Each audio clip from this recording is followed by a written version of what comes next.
अभिनेत्री बन गई साध्वी।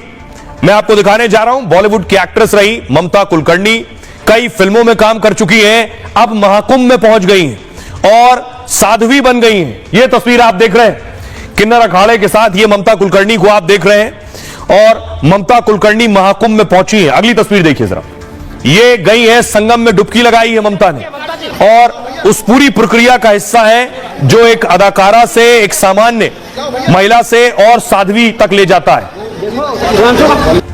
अगली तस्वीर ये मैं आपको दिखा रहा हूं, ममता कुलकर्णी महाकुंभ में जिस वक्त साध्वी बन रही है, ये उस वक्त की तस्वीर है।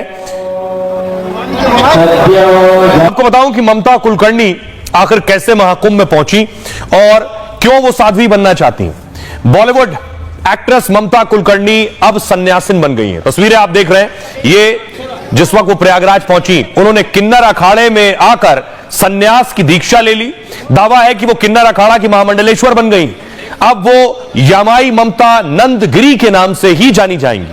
हालांकि अभी उनका पट्टाभिषेक बाकी रह गया है। पट्टाभिषेक महामंडलेश्वर बनने के लिए विशेष प्रक्रिया होती है और इस प्रक्रिया में पिंडदान के बाद दोबारा स्नान कराया जाता है और फिर गुरु भभूति कमंडल अपने शिष्या को भेंट करता है।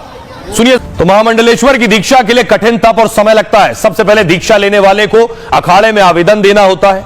उज्जैन में साल 2015 में किन्नर अखाड़े की स्थापना की गई थी, तभी अभी किन्नर अखाड़े को पूरी तरह से मान्यता प्राप्त नहीं हुई।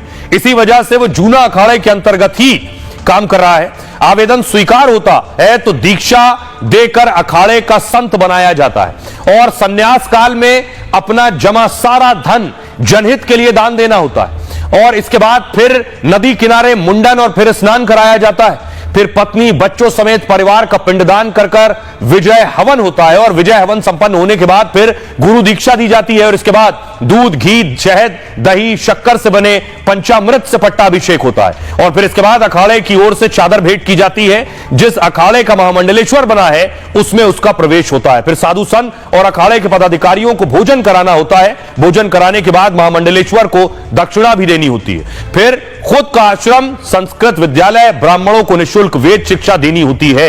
यह है इसकी प्रक्रिया। सुना क्या कुछ कह रही ममता कुलकर्णी। मैंने लक्ष्मी नारायण त्रिपाठी को चुना बिकॉज आज शुक्रवार है और सर्वप्रथम आज महाकाली का दिन है और मुझे कल महामंडलेश्वर बनाने की तैयारी चल रही थी। मुझे पूछा गया तो, लेकिन आज मुझे महाशक्ति ने आदेश दिया कि मुझे ये चुनना है लक्ष्मी नारायण त्रिपाठी जी को, बिकॉज वो साक्षात अर्धनारेश्वर के स्वरूप है और इससे बड़ी मेरे लिए क्या उपाधि हो सकती है कि एक अर्धनारेश्वर के हाथ में मेरा पट्टाभिषेक हो रहा है।